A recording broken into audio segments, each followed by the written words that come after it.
Fais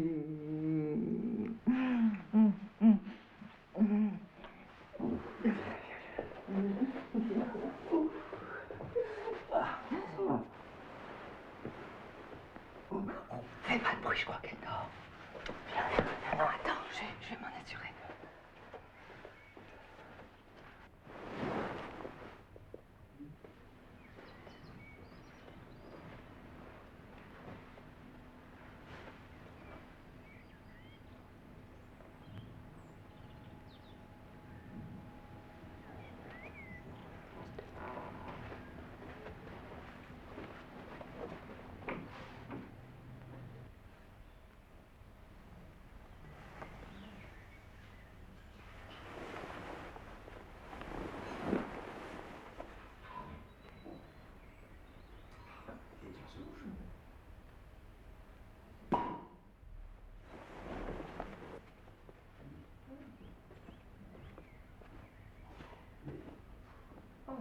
Qu'est-ce qu'elle t'a dit d'autre?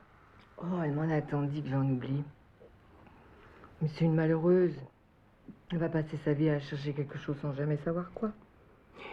Par moments, elle a des yeux de chien battu.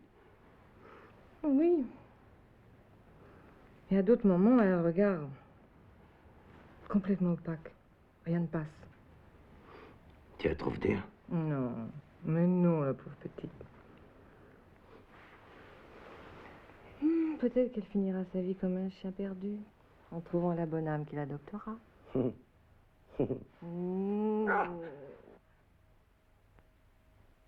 Tu crois qu'elle dort toujours? Si tu es inquiet, va voir. Oh, c'est ravissant. Tiens, donne-moi du feu d'abord. C'est tout de même étrange. Quoi? Tout ce temps qu'elle passe à dormir.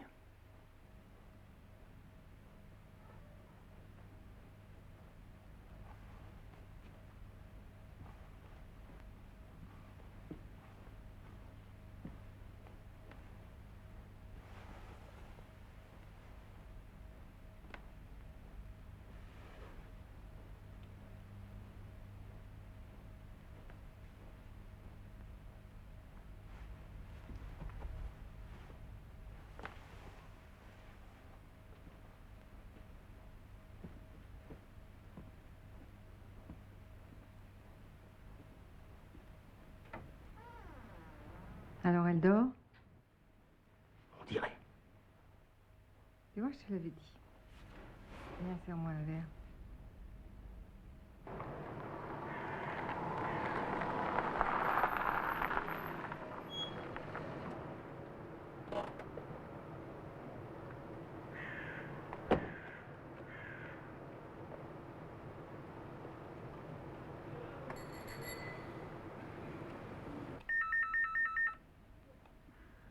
Ne vous dérangez pas, mon chou.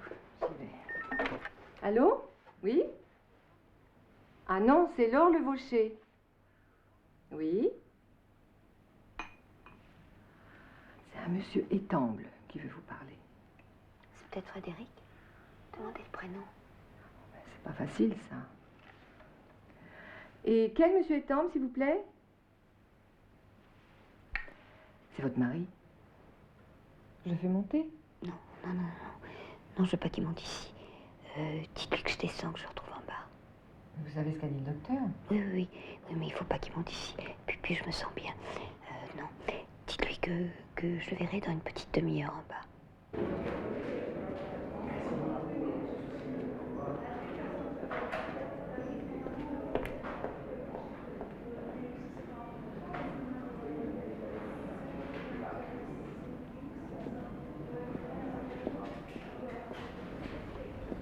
Je te dérange pas? Non. Non, bien sûr que non. Quand il t'a appelé, Florent a eu l'impression que t'étais pas dans ton assiette. Il a à peine reconnu ta voix. Tiens. J'ai eu peur qu'il te soit malade ou qu'il te soit arrivé quelque chose. Non, j'étais seulement fatiguée. Ça va déjà mieux. Tu as vu un médecin? Oui. Qu'est-ce qu'il a dit? Que je serai sur pied dans 3-4 jours. Tu veux pas qu'on sorte d'ici? T'as quelqu'un qui s'occupe de toi? Une amie.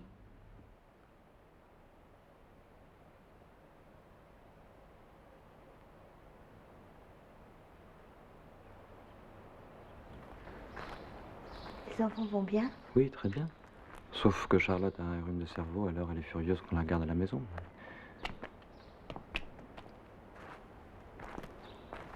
Ta mère est rentrée à Lyon? Demain.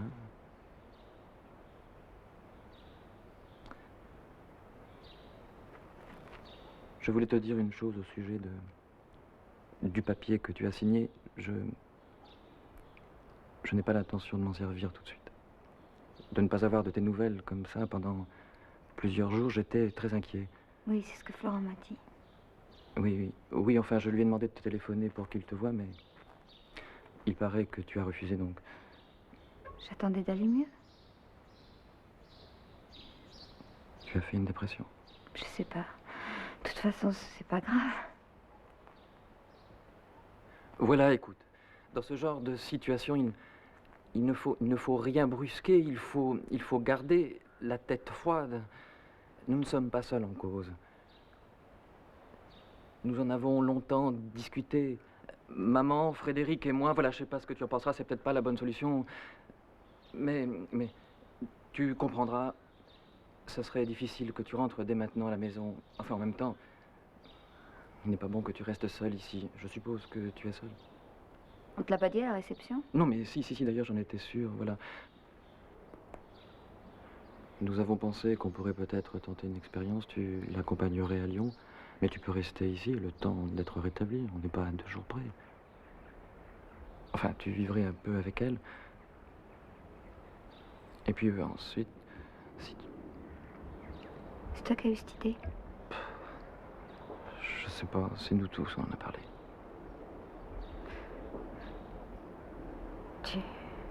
Tu pensais que j'allais dire oui? Je sais pas. Je sais même plus. Tu le souhaites? Je pense aux enfants. Puis je pense à toi aussi. Je te remercie, Guy. Ce geste me touche beaucoup. Vraiment. Celui de ta mère aussi. Tu lui diras de ma part. C'est non. Je crois que c'est le plus sage, tu sais. C'est pas tant pour moi que pour vous tous. Je t'avais prévenu. Tu te souviens? T'as pas voulu m'écouter. Mais c'est bien que tu sois venu. C'est mieux de se quitter sur un autre souvenir. Alors, Poulette, tu fais de la romance? J'appellerai Florent dans quelques jours. Allez, va-t'en maintenant. Et n'oublie pas de remercier ta mère. C'est pas de ma faute si je t'ai fait du mal. Je te demande tout de même pardon. Allez, va. Tu es sûr? Oui. Va. Tu n'as besoin de rien? Non, de rien. Bonne chose, Betty. Merci. Toi aussi, Guy.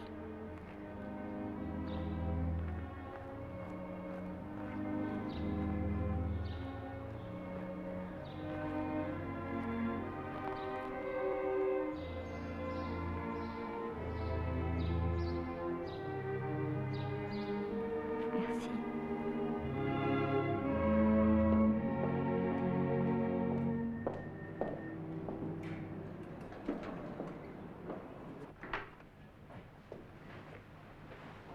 Alors, ça va? Très bien. Il m'a proposé de revenir. Ah oui? Et qu'est-ce que vous avez répondu? J'ai dit non. J'ai tourné la page. Et vous vous sentez assez forte? Oh oui. Je peux avoir une cigarette? Oui.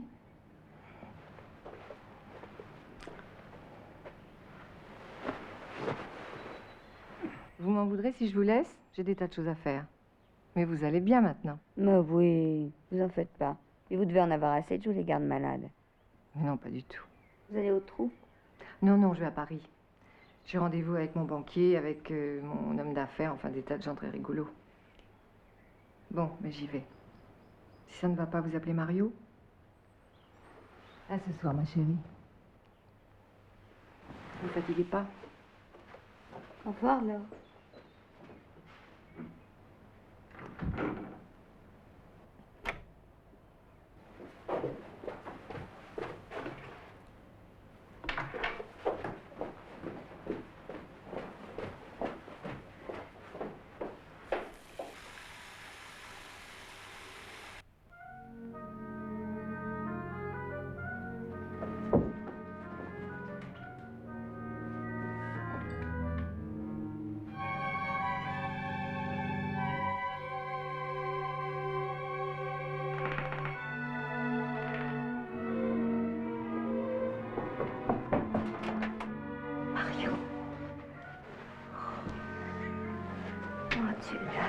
mieux. C'est bien. Oh.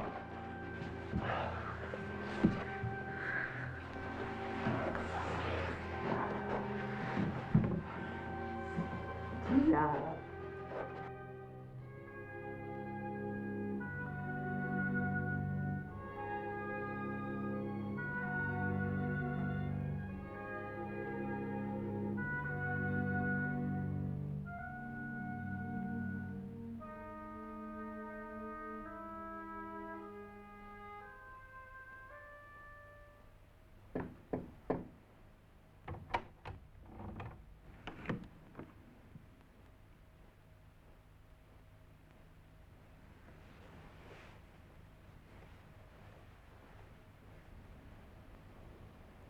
Tu as peur? Non.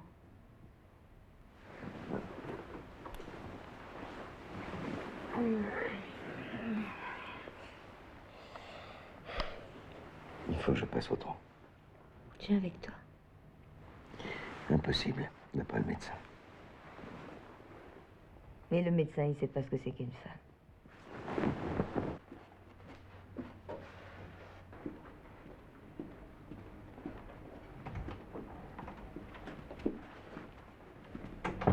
Je te jure, j'ai jamais été aussi gaie de ma vie, pas toi? Je suis heureux.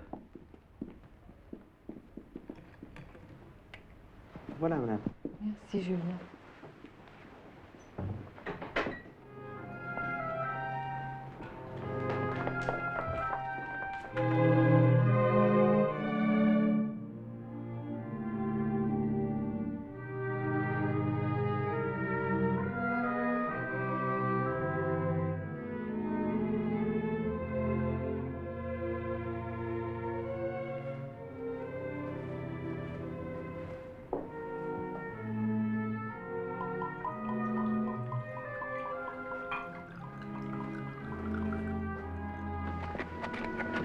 Où est-ce que t'habites? Au-dessus de la boîte.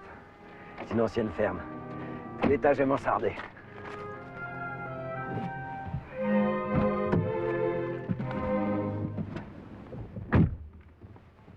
On va boire du champagne ce soir.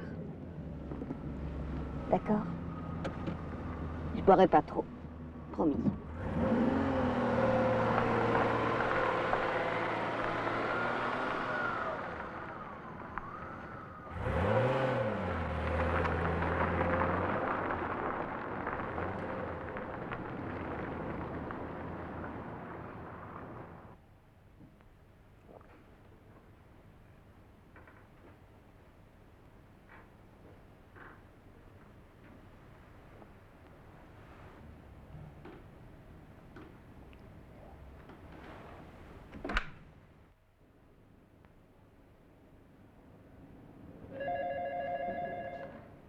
Oui?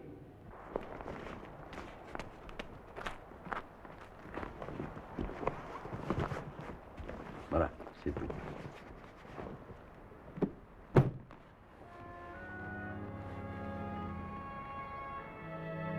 Dites à Monsieur Raymond qu'il envoie ma note à Lyon. Vous avez mon adresse? Oui, bien sûr, Madame Le Brochet. Il n'y a aucun problème. Nous espérons vous revoir bientôt. Au revoir, François. Au revoir, Madame. Merci.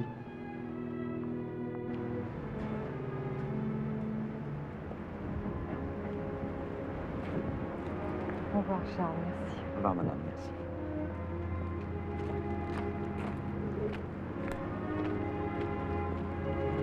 Au revoir, Joseph. Au revoir, madame. Merci.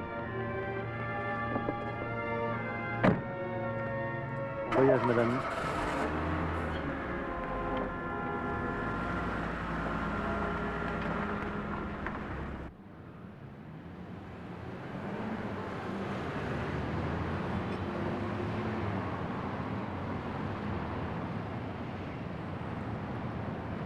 Tu connais Madame Le Vaucher? Laure Le Vaucher. La veuve du professeur? Oui. Elle est morte. Sa femme de ménage l'a trouvée ce matin morte dans son lit. C'est dans le journal. Je croyais qu'elle avait quitté Lyon depuis longtemps. Elle ne vivait pas à Paris? À Versailles. Mais elle avait gardé son appartement ici. Elle y revenait de temps en temps. Et qu'a-t-elle lu? Le journal ne le dit pas. Elle n'était pourtant pas bien âgée. 49 ans. C'est rien du tout. Et tes enfants, comment vont-ils? Parfaitement bien. Ils sont très heureux. Les petites de Guy sont adorables. Pour en revenir à cette pauvre Laure Levauché, je la rencontrais de temps en temps autrefois. C'était une belle femme, toujours assez pâle. Mais je ne la croyais pas malade.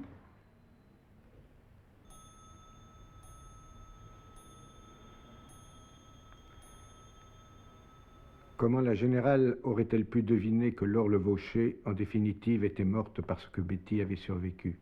C'était l'une ou l'autre, et Betty avait gagné.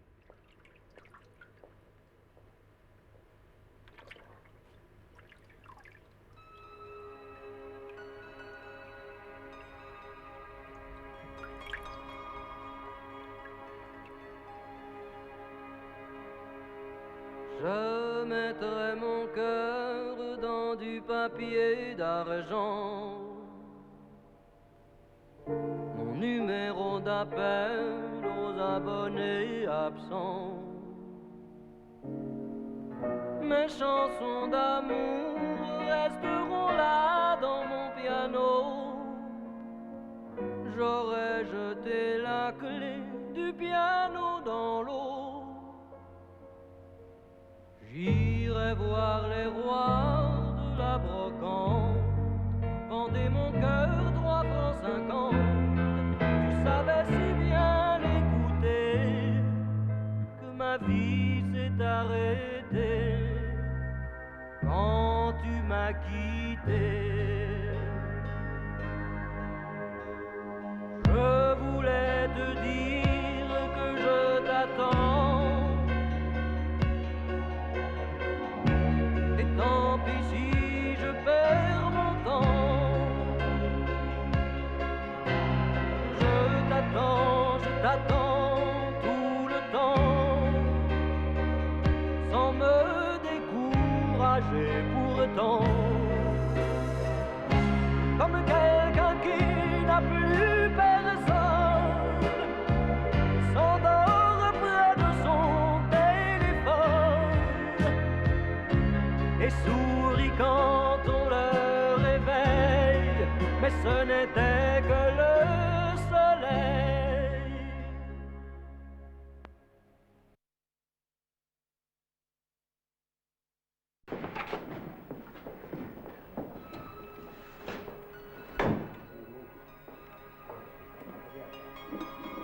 Là, le problème était de faire ressentir une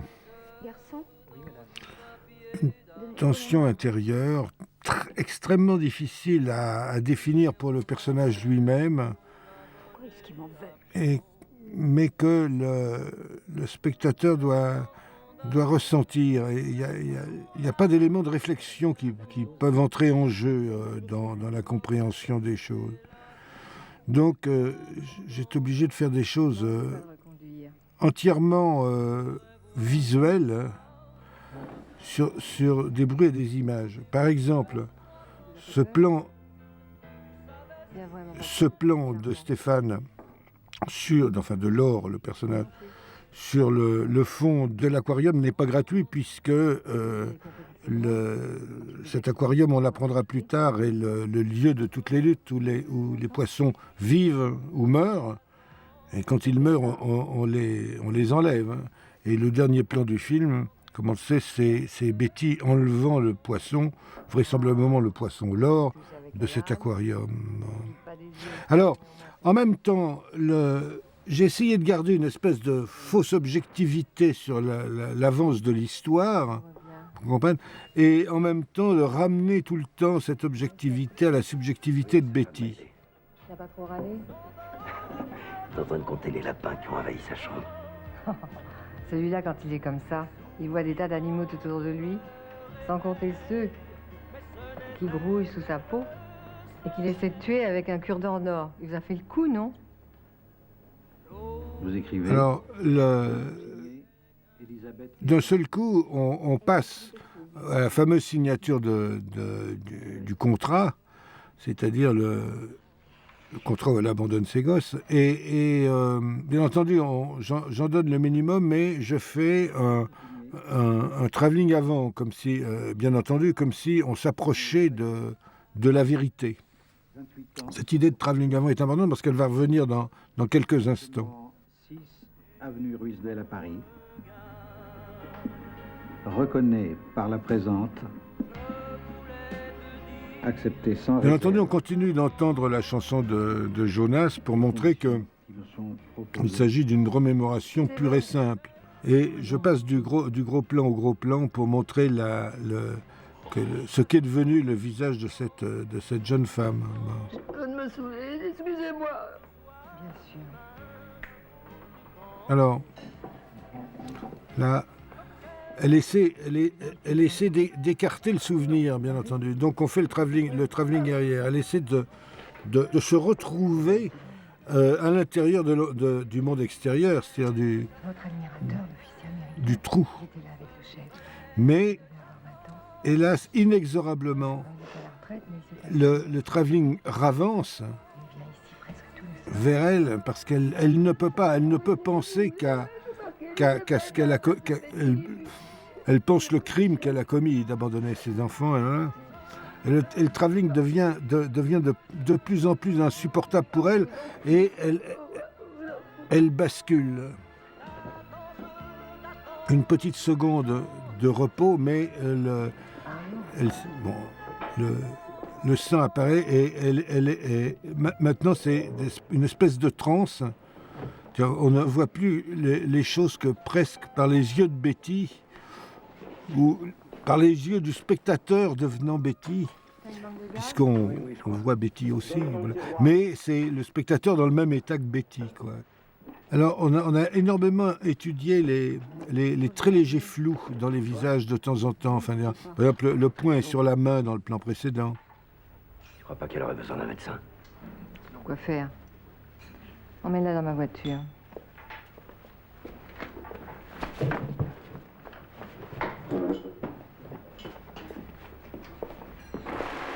L'arrivée de la pluie d'un seul coup amène vraisemblablement à un réveil où, disons qu'elle lave ses propres souvenirs, mais dans quel état est-elle, hein? Et elle va sombrer littéralement il n'aura plus que des sons. Dernière image qu'elle voit, c'est ce bruit d'essuie-glace. Maintenant, c'est le Schwartz. Joseph, mon ami n'est pas bien. Voilà. Vous pouvez lui donner la chambre. Le combat va pouvoir commencer.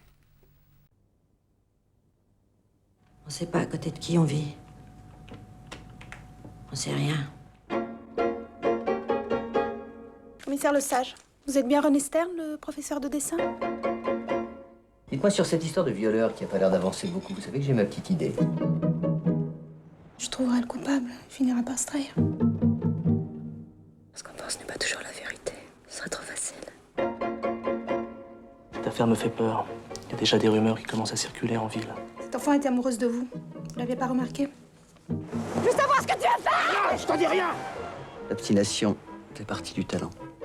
L'obstination et la patience. Elle va s'acharner. T'as rien fait. Elle n'a pas de preuves, elle tourne en rond. On n'a pas le droit d'accuser les gens sans preuve. T'as vu l'autre avec qui il sort? Vous avez une histoire avec des mots? Une histoire? Heureusement qu'il y a le mensonge.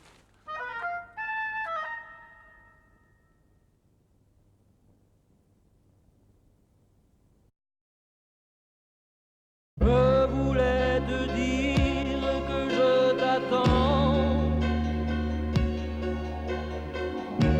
Et tant pis si je perds mon temps. Je t'attends tout le temps.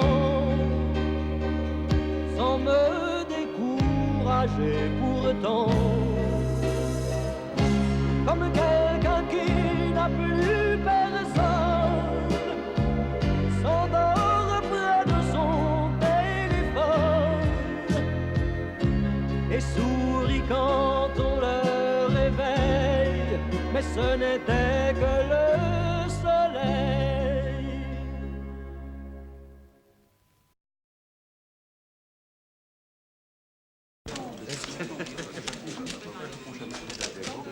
Mesdames, Messieurs, je suis à votre disposition pour répondre à vos questions. Monsieur Chabrol, qui avez-vous affecté sur l'affaire du meurtre de l'écrivain Raoul Mons? J'ai spécialement détaché sur cette affaire l'inspecteur Lavardin, qui est... Eh oui, je suis flic.